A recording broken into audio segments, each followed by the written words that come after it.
Welcome to our presentation on generalization bounds for data-driven numerical linear algebra. Let's start with what are data-driven algorithms. The way we traditionally think about algorithm design is that we first design the algorithm and then we apply it to the input. However, in reality, we often don't solve a problem only once, we solve it over and over on different but related inputs that we get over time. This means that before we ever get to designing the algorithm, we already have access to a large amount of past inputs that we have seen. We can use them to design or improve the algorithm, and then we can apply to new inputs that we receive.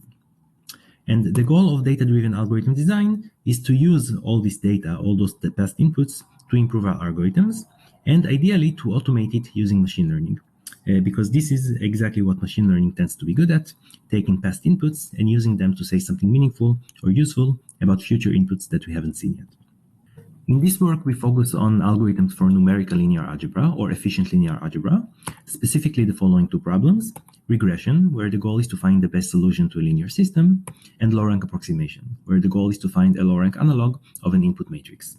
These problems have exact algorithms that solve them in polynomial time. However, they are too slow to scale. They take at least matrix inversion time, and often even more. But there are also efficient algorithms to approximately solve these problems. They run in time which is nearly linear in the size of the input matrix, which for general dense matrices is n squared, and for sparse matrices could be even better. To understand the data-driven variants of those algorithms, let's start with a high-level overview of how those efficient linear algebra algorithms actually work. So suppose we have our problem. We choose an auxiliary matrix, and this matrix is going to have a large number of columns, as many as the input matrix, but only a small number of rows. We use this matrix to make our problem smaller. For example, here in regression, we can do this by left multiplying both sides of the linear equation by the auxiliary matrix. Then we solve the smaller problem. As we said earlier, there are exact algorithms that run in polynomial time to solve these problems. And now that the problem is small, this is going to be efficient.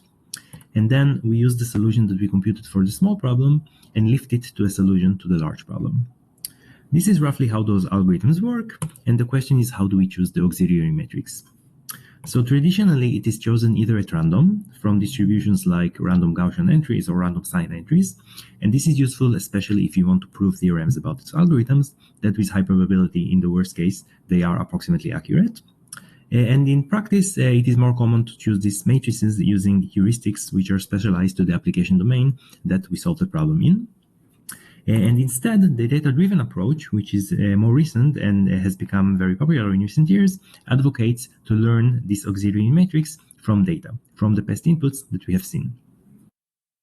Before getting into the theory, let's see what this approach actually does in practice. So let's focus on the low-rank approximation problem. The setting is the following.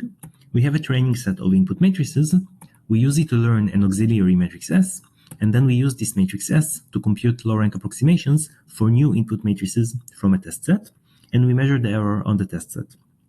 This plot is from the original paper that suggested this approach. The blue and the green bars are two variants of the algorithm which is oblivious to the data. It randomizes the auxiliary matrix, and the red bar is the algorithm that learns it from past inputs. And as you can see, the learned algorithm gets much better test error. And this plot is from a newer paper of ours, where you can also see how the error improves with training. So the gray curve is the algorithm on the left, and the black and the orange curves are two newer variants of it. In all of them, every marker is a new training matrix that we show the algorithm. And as you can see, the more training matrices it sees, the test error improves and converges to something very small. So this approach works well in practice, and the question is, how can we reason about it theoretically? This was asked by Gupta and Roughgarden, and they suggested the following approach: to view the problem in terms of statistical learning. This means basically that we are going to try to prove bounds on the VC dimension, or real-valued analogs of the VC dimension, of the class of algorithms that we are trying to learn. And by classical results in learning theory, this is going to give us generalization bounds on the number of training samples that we need in order to provably learn. And what we do in this work is prove this kind of bounds for all of the data-driven linear algebraic algorithms mentioned earlier. Here is the list again. This covers both the low-rank approximation problem and the regression problem, and it also covers both families of algorithms, the sketching-based literature, which is more common in theoretical computer science, and the multi-grid-based method, which is more common with practitioners. And in all cases, the bounds that we get on the sample complexity are nearly proportional to the number of parameters that the algorithm needs to learn, which is kind of standard in this area. Let me comment on prior and related work. Gupta and Roughgarden, as we said, initiated the study of the statistical learning framework for data-driven algorithms, and they also gave a technique for proving bounds and applied it to grid heuristics and to local search algorithms. These techniques was extended and generalized over the years in a sequence of works, culminating in this paper from the recent stock, which gave a very general upper bound technique and showed how to apply it to pattern matching and mechanism design algorithms. And even though this is a very general result, it does not apply to the linear algebra algorithms that we consider in this work, so we do need new techniques. Let's review the statistical learning framework for data-driven algorithms, the Gupta-Roughgarden framework. So suppose we have a loss minimization problem. The inputs come from some set X. The family of algorithms we consider is curly L, parameterized by n parameters rho. So for example, L could be gradient descent and rho could be the learning rate. Or L could be neural networks with a fixed architecture, and rho could be the weights of the network. And we are simply going to identify every algorithm with a map that maps the input to a loss between 0 and 1. So L rho of X is the loss that we get if we use the algorithm L rho to solve the problem on the input X. For concreteness, let's see how this translates to the low-rank approximation problem. So in this case, the inputs are going to be n by n matrices, and we are going to normalize them to have Frobenius norm 1 for convenience, so that the loss is actually going to be bounded between 0 and 1. The algorithms are parameterized by the auxiliary matrices, or by the entries of this matrix. This is what we are trying to learn. For every auxiliary matrix S, we get a low-rank approximation algorithm. And the loss is defined using the squared Frobenius norm. So if we denote by tilde A of S, the low-rank approximation of A that we get if we compute it using the auxiliary matrix S, then the loss is defined as the Frobenius norm of the difference between the input matrix A and the low-rank approximation that we computed for it. Now, in statistical learning, we assume that we have a distribution over the inputs. We don't know this distribution, but we can sample from it. The goal is to get the optimal set of parameters in expectation over this distribution, rho star. And the way we do it is by drawing S samples from the distribution and simply estimating the optimal parameters in expectation over the sample as a proxy for the entire distribution. And the hope is that if we draw enough samples, then indeed this rho hat is going to be a good approximation for rho star. And this is exactly how we define learnability. We say that this family of algorithms L is learnable with S samples if the parameters we computed from the sample, L rho, are almost as good in expectation over the whole distribution as the optimal set of parameters, rho star. And the question is, what is the smallest number of samples S that suffices to get this learnability guarantee? This sample complexity is known to be governed by the VC dimension and the fat shattering dimension. So let's define them. Suppose we have a set of functions from X to 0, 1. We say that a set x1 to xs in capital X is shattered by L if for every subset of those x's, there is a function in L that indicates these subsets. So it returns 1 exactly on elements in the subset and 0 on the other ones. And the VC dimension of L is defined as the size of the larger set that L is rich enough to shatter. We are going to need a real-valued analog of the VC dimension called the fat shattering dimension. So let's define it. Suppose now that the functions go from X to the interval 0, 1, and we also have a scale parameter gamma. We say that the set is shattered this time if for every subset there is a function in L that indicates this subset with respect to some thresholds. So 1 is above the threshold and 0 is below the threshold, and we also require to be gamma away from the threshold. So 1 is at least gamma above the threshold and 0 is at least gamma below the threshold. Otherwise, this is exactly the same as above. And again, the fat shattering dimension is defined as the size of the largest set that gamma is rich enough to shatter. And classical results in learning theory tell us that the sample complexity of learning this family of functions L, as defined in the previous slide, is proportional to the fat shattering dimension. So our goal is going to be to prove upper and lower bounds on the fat shattering dimension. Next, let's review fast low-rank approximation. Let's recap the problem. The input is an n by n matrix A, normalized to have Frobenius norm 1, and also the target rank A. And the goal is to output a rank A approximation of A in the Frobenius norm. As we said, there is an exact polynomial time solution to this problem given by the singular value decomposition, the SVD, and we are going to denote the optimal solution that it returns by A square brackets sub k. But this algorithm is slow, so we are interested in faster algorithms, and the one we are going to focus on is the SCW algorithm. and it works as follows. It picks an auxiliary matrix, which again has many columns but a small number of rows, and we are going to talk about how to pick this matrix in a moment. Then it projects the rows of A onto the space spanned by the rows of the product SA, and then it returns the best rank A approximation of the projected matrix A instead of the original matrix. So in formula form, this is how you can write it. Let me remind you that M dagger M, where dagger denotes the pseudo-inverse, is the formula for the orthogonal projection matrix onto the space spanned by the rows of the matrix M.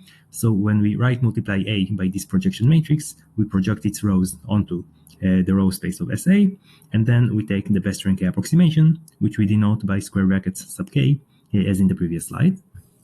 So this is the algorithm. Two important things to say about it. First, that it is an efficient algorithm. You can compute the output in the time that it takes you to multiply the matrices S and A plus some overhead that depends linearly on n. And the reason is that there is an equivalent formula for this algorithm which can be computed fast, but we are not going to need this. We are going to work with the formula for tilde A sub S on the top. And the second thing to note is that this algorithm is provably accurate. So if you take the number of rows in the auxiliary matrix to be only slightly larger than k, the target rank, and you pick your matrix at random as follows, each column is going to have one non-zero entry chosen uniformly at random among the rows, and this non-zero entry is going to have a random sign in it, one with probability half and minus one with probability half. If you choose your S this way, then with high probability, the solution you are going to compute is almost as good as the optimal SVD solution. Now, what is the data-driven variant of this algorithm? So this is a recap of the SCW algorithm, and this is a recap of how you choose the auxiliary matrix obliviously at random. And the data-driven version of this algorithm says the following. We are going to use the same sparsity pattern for the auxiliary matrix S. So each column is going to have one non-zero entry chosen at random, but instead of a random sign, we are going to put in those non-zero entries trainable parameters. And then we are going to train those parameters on the training set that we have of input matrices. And the question again is, how many samples do we need in order to learn the best or approximately the best auxiliary matrix from this family of auxiliary matrices? And now we can finally state our results. So our main results are bounds on the fetch shattering dimension of this family of algorithms learned SCW.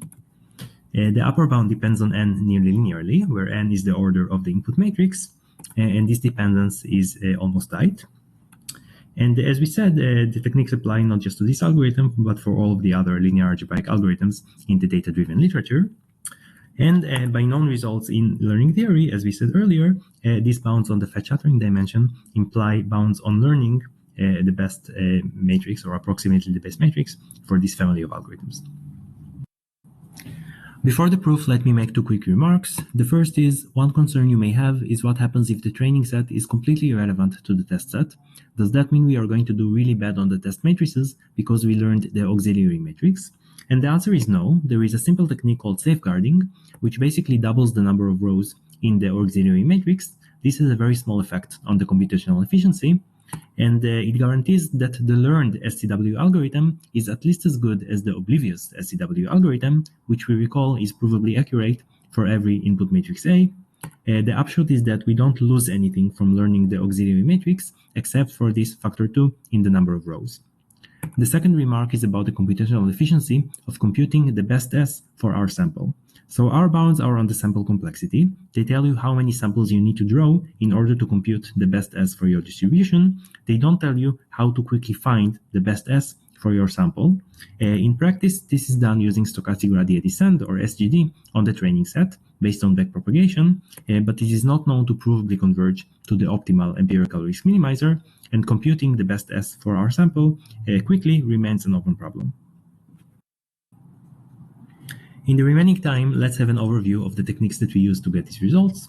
The starting point is a classical framework of Goldberg and Jerome for proving bounds on the VC dimension. Let's define a GJ algorithm as a deterministic algorithm on real-valued inputs that can do two types of operations: arithmetic operations and conditional statements that check whether a value it computed is above or below 0. And the Goldberg-Jerome theorem, slightly adapted to our setting, is that suppose we have a GJ algorithm that takes an input x, a set of parameters rho, and a threshold r, and checks whether the loss that we get by using these parameters for the input x is above or below the threshold. And suppose this algorithm has running time t, then we get an upper bound of n times t. Actually, nice and short, but I'm not going to get into it in this video. So at first blush, it seems like all we need to do is design a GJ algorithm for computing the SCW loss, which, as we said, has two steps: the projection step and the best rank K approximation step.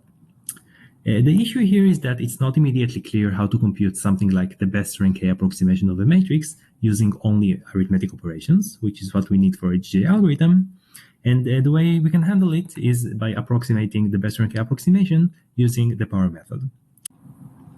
So in the power method, we take a matrix and we multiply it by itself over and over until it converges to its top eigenvectors.